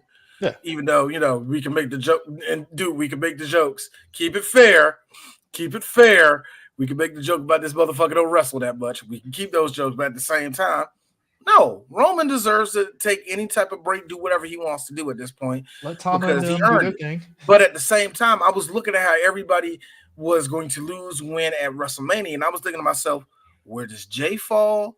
Where does Damian Priest fall? Thank God they had something with that with Drew and all the with Drew fucking with Punk, and they did that was a very smart move what they did with that. But at the same time, like where were certain people gonna fall at? I know that we know Seth's gonna take his break. CM Punk is not going to be back until a certain amount of time. Drew McIntyre is still going to be bouncing around, but when do you give him the belt, or are you going to ever give him a chance to get it back again? Gunther is still a freaking monster right now. What do we do with him? The way we're seeing Braun Breaker running around acting crazy. I know he ain't going to win that anytime soon, but when do we put an Intercontinental belt on that dude? You know what I mean? Mm-hmm. Where all the pieces are going to fall? And for me, the problem I had was Jay. Jay, what do I do with you? Because this yeet shit is actually working for you. But how long? Are you the one? Here's the sick part. Main event Jey Uso was when you put it on him. Problem was Roman was as hot as the fucking sun. So I was thinking, where the hell are you going to fall at? Are you going to be the one to beat Damian Priest? I would, but how are we going to get there? And also, will it make sense for you to win it? Also, Cody's still over here. He's going to have that belt probably until SummerSlam. So are you going to be a heel by then? Which is bullshit. I don't think you would be. So, you know what I'm saying? Where are you going to fall at, man? Also, that's another good question. How long is Cody going to have that belt? I say until SummerSlam, but is it going to be SummerSlam? Is he going to make it to SummerSlam? I mean, like Cody seems to me like a person that can lose the belt 2 months from now, or he looks like a person that will lose that belt at WrestleMania next year. You know what I mean? It looks like he only has 2 options to me. I mean, I you think either lose early or you keep it on you for a year. I think they're going to keep it on him till next year. And it's just I don't think he's going to make it that far. I think at the latest Survivor Series. Because only reason why, and I hate being this person. For me, I always see a champion losing it at the Big Four. You're either going to lose that thing at a SummerSlam. At this point, either no, you don't lose it at Saudi Arabia. You're either going to lose it at SummerSlam, you're going to lose it at Money in the Bank, or you're going to lose it at Survivor Series. After that, the Royal Rumble, it doesn't make sense for you to lose at a Royal Rumble just for that person to have a 3-month reign going into WrestleMania. That doesn't seem right to me. So the latest to me is you losing that shit in November and then have the next champion rock that shit for 5 months until WrestleMania. At least that's how I feel. You know what I'm saying? And it didn't matter who gets the belt and all the rest of that. But I was looking like, where does Cody fall? Where does he fall at? When does he lose? Does he lose? Yep. I mean, I think he'll keep it all the way through WrestleMania because it's only fair. You had him go through 2 years of all this shit. Keep it on. I think to go to WrestleMania and that'll be it. But I think who beats personally, him? like I said, it's toss up. Too far out for me to even judge.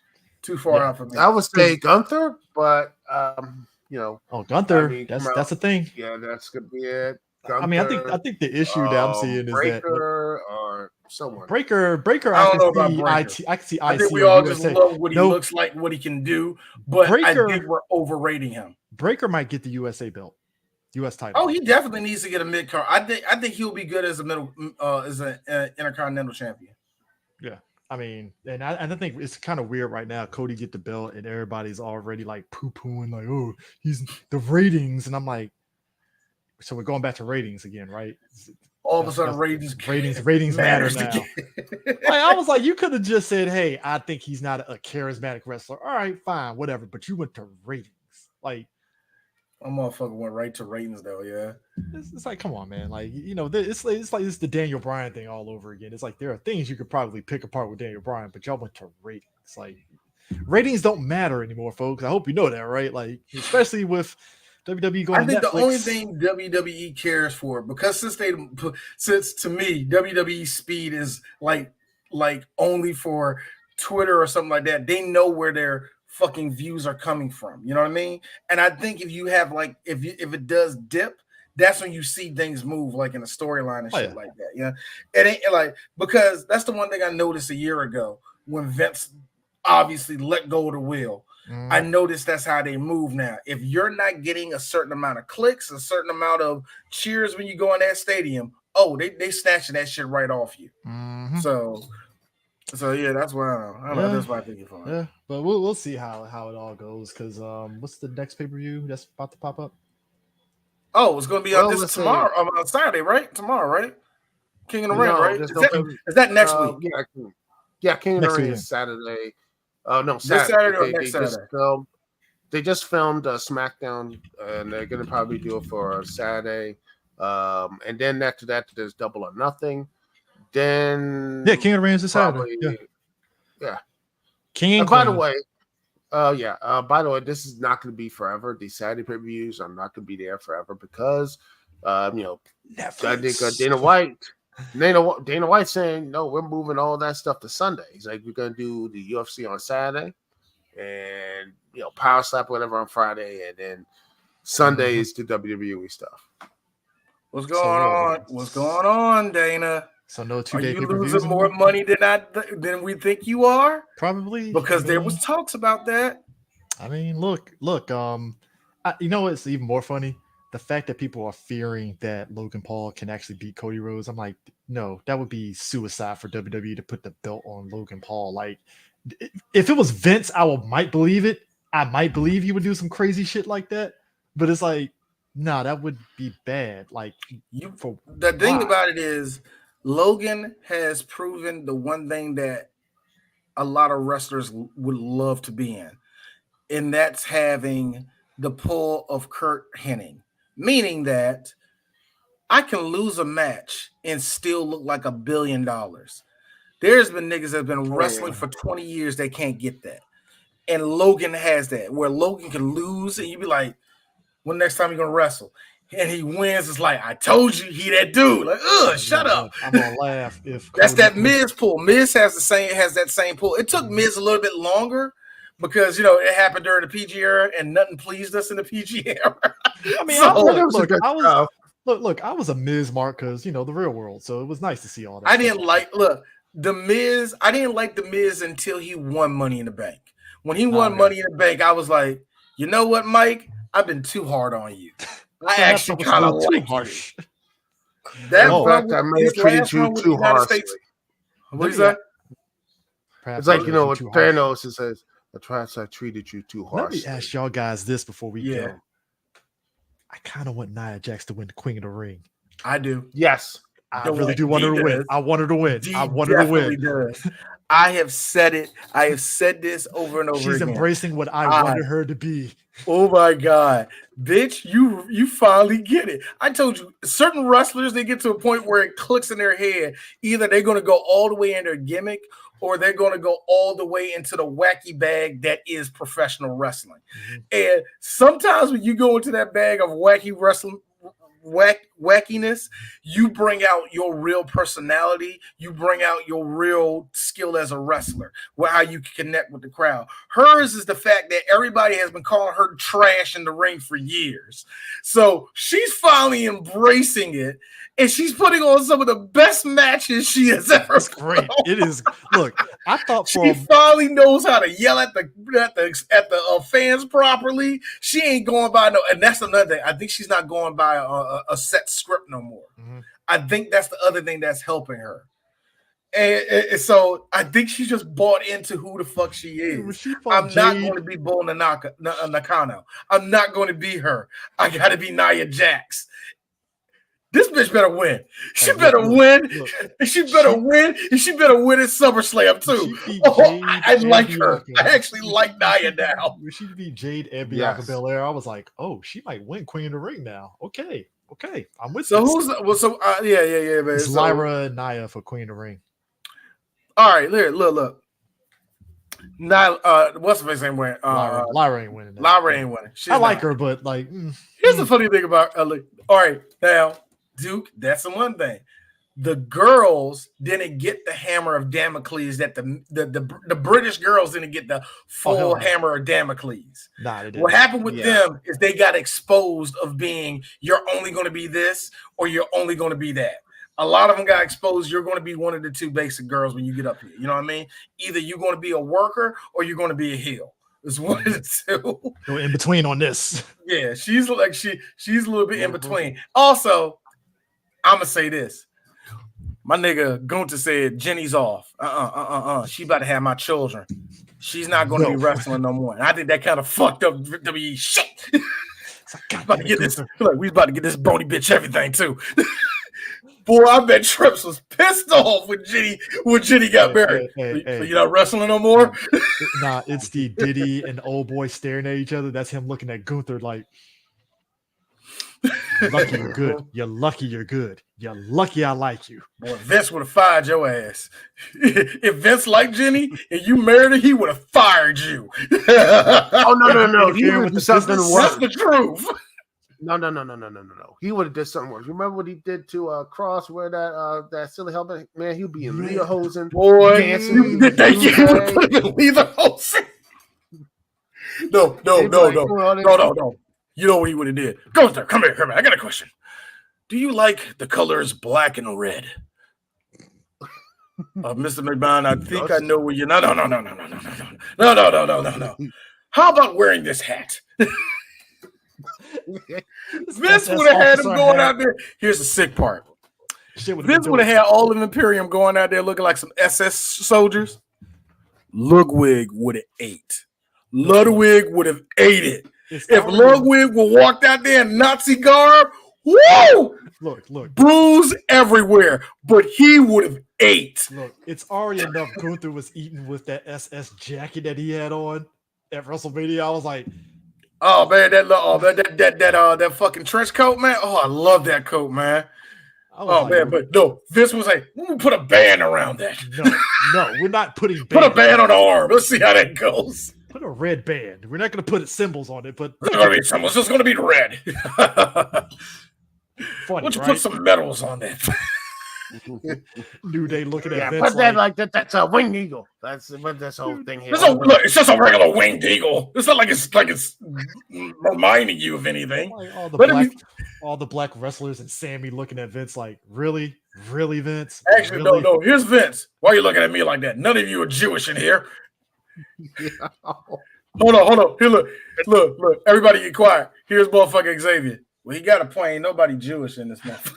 No. MJF visiting he would be like, I am a 16th. I am a 16th Jewish. So no, MJF walks in when he was visiting Cody for WrestleMania, and he's like, "Yeah, I'm not signing here. Yeah, I'm done."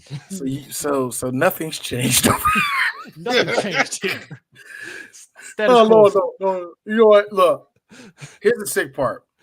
A part of me thinks that question did get floated out there. Oh yeah, if you give Vincent Kennedy McMahon some credit, he wasn't the one to bring up the idea. I bet somebody thought about, hey, when we go this whole little Nazi-esque type of image, they go through the whole thing. Vince just sitting there. You're fucking fired. No, you stay. I actually kind of like where you were going with that. It's not going to make TV. No. Let this be real like that. No. I lose money doing that. I ain't going to do that shit. That's just dumb. It's not even like it's Vince being an asshole. Leak it to Tony Khan. Somebody get Meltzer. Somebody egg on Meltzer so Meltzer can leak this to Tony. And Tony be like, me first. Oh, it's the one thing I didn't say. Hey, go there. Come here. Grow a mustache. It don't have to be a long mustache. No, something short. It's already enough. Cody almost has that shit.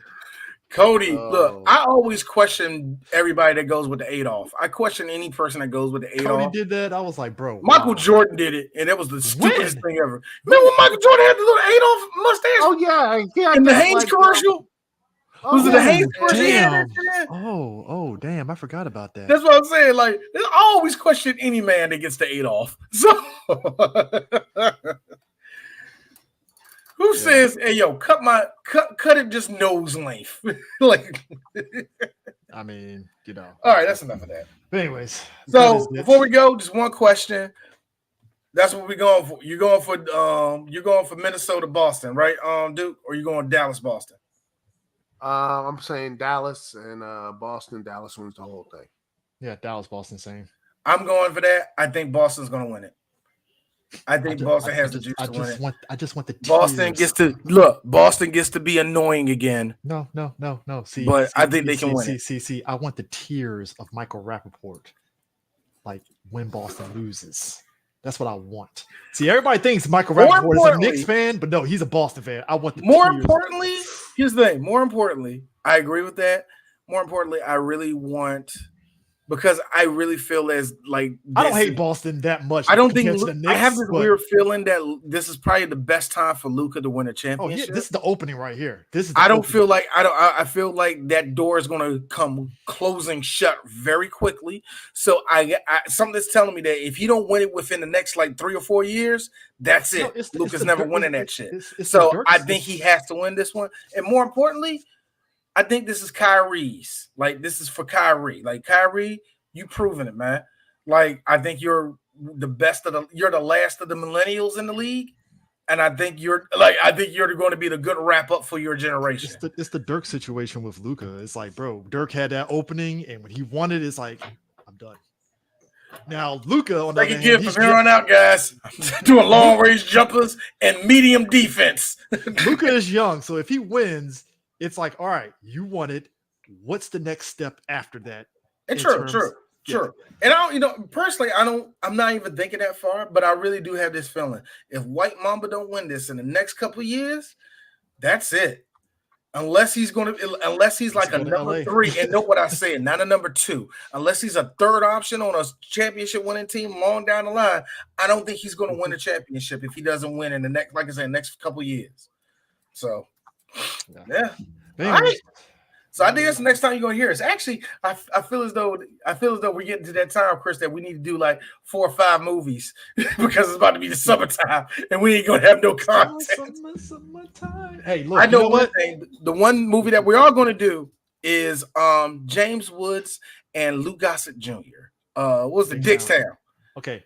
We're all going to do Dickstown. Another one. I have a suggestion for a baseball one.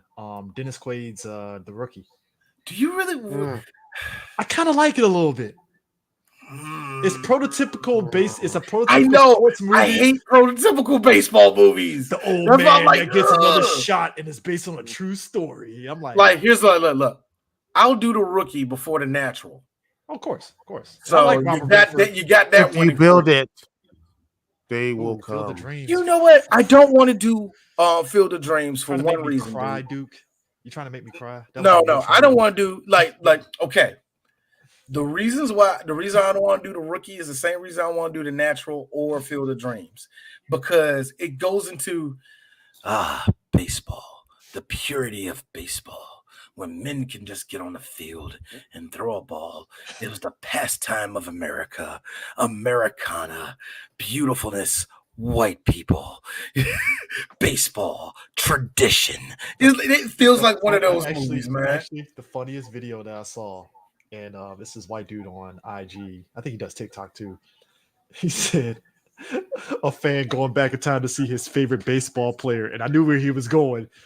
Cuts to Ty Cobb looking like this, and I was like, "Oh my god." All of us got it immediately. I was like, "Oh God, Ty Cobb did not like black players. I forgot." My God! No, actually, yeah, there was a what was it? It was on my show. On my show that inspired me, The Critic, where they made fun of that. It was like, Babe Ruth. Hey, where a guy can get a hooker at? Hey, it's Ty Cobb. Where's the next Klan meeting? That's actually facts. That's the facts. That's what made all. It's like I like in the comment section, all of us as black sports fans was like, "Oh God, this is accurate." Don Manley, you're my idol. Punch.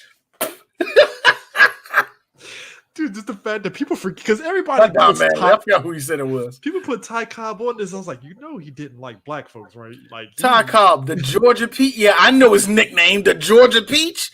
Ty Cobb. Look. I don't respect. I respect and don't respect the old players of the any player before 1950 for one strong reason, especially they said Ted Williams is the greatest hitter of all time. I'm like, because he went to World War II and came back and won a hitting title? No. He did all that and still didn't take a pitch from Satchel Paige. Fuck no. I don't want to hear that. Y'all ain't play with no niggas on the field, bro. And that's the sick part. And that's the sick part because historians are pointing that out, and the MLB to an extent is pointing it out too. Hey, all the talent was in the Negro League. So hey, Ty Cobb was looking at Jackie Robinson like told you to get on this train.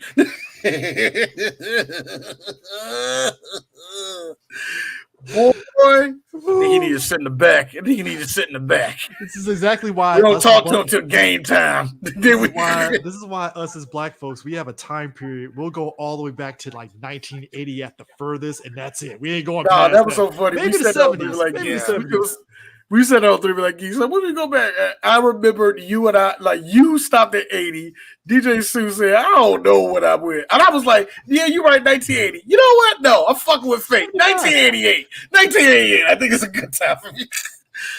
Because you have to realize, and people must realize this, black people were not free in this country till technically 1977. So, and even then, that's treading water there. That's what I'm saying. 1980, I showed them the year I was born, 83. You know what? No, I'm fucking with fate. No, I'm sorry. If I was going to, I see how look. I know how DC was in the 80s. I don't know about that. If I was to go to Clinton, Maryland in 1977, I don't think they're welcoming the black folks in 77. No. Yeah. They ain't started welcoming black. No, this is what they would have told you. Capitol Heights is that way. Why are you here? Thank you. Capitol Heights over there. What are you doing in Clinton? Marlo, Marlo Heights is there. Like, I know somebody that lives in Oxon Hill. I heard Oxon Hill. Like Eastover's over there. Why you over here? It was Oxon Hill, Temple Hills. Temple Hill, hold on. When I moved to Oxon Hill, much like when you moved to Clinton, there was white people here. Okay, you're right. There was white people here. So I was going to say Fort Washington, but there was a lot of white folks in Fort Washington. Fort Washington, yeah. Same thing. Akakeek, I remember Akakeek was rich people, but they weren't black rich people. They were on the come up. About 1980 is when it took a turn. Oh, man, it didn't really start taking a curve in PG until the late 70s. Actually, really did. It didn't start turning PG until the late 70s and until about same thing with Baltimore County. Baltimore County was the same way too. Yeah. Baltimore, like that's the one thing I do love about DC and Baltimore. It's like we always had a history with Negroes. Okay, so Columbia now. I know we're deviating, but Columbia back like when I was growing up, it wasn't as black as it is now. No, Laurel was just farmland. Bowie was farmland. Bowie was farmland too. Thank you. Bowie, Laurel, Crofton, farmland. Boy, New Carrollton was going out too far. New Carrollton was where you stopped at before you went to Silver Spring. Dad, here's how old New Carrollton is. My dad drag raced on that stretch near New Carrollton Metro Station. Nigga, they did that all the time back in the day, man. They did that all the time back in the day. They drag race. You know what? I hate how DC was always this ratchet place. Like between 1980 and 2001. It was Mad Max back in the day, man. Shit. Oh man, like everybody was like drinking beer. There was racial inequality, but nobody cared. You got yourself a Charger. Let's race. Shit. Now what about now, D? Here, Chris, here's the joke. What about now? Black people own everything. Why? Stupid. I miss white people. Hey, look. I don't look, real talk, and we can end this. When I was in Bowie, I looked around. I did say that. I miss when there was more white people in Bowie. Look, they're still there. They're still hanging on because they think this is their safe zone. Look, in about 10 years from now, it's going to be those folks in Lexington Park in St. Mary's County. Oh, yes. Lexington Park is already turning Charles Negro. County. They are already turning Negro, and they don't like it. Charles County has already extended itself out as being PG2. So they are technically, like I said, PG in Charles County. You are no technicality. It is Wakanda over here, nigga. That is no technicality. It is, man. We taking over. Like, yo, like, where you going? I'm going to DC. You look down at the city. Like, I know we say that about Atlanta and Chicago. Chicago has the same right to, in my opinion. Oh, yeah. Atlanta, I have a love-hate with that city, so I ain't gonna talk no more. Anyway, next week, I don't know about next week. I think we'll, before the finals start, actually, I think that'll be a good time for us to come back, man. Like a game before the finals or whatever that shit. But anyway, we'll see y'all then, y'all. We out, man. Peace.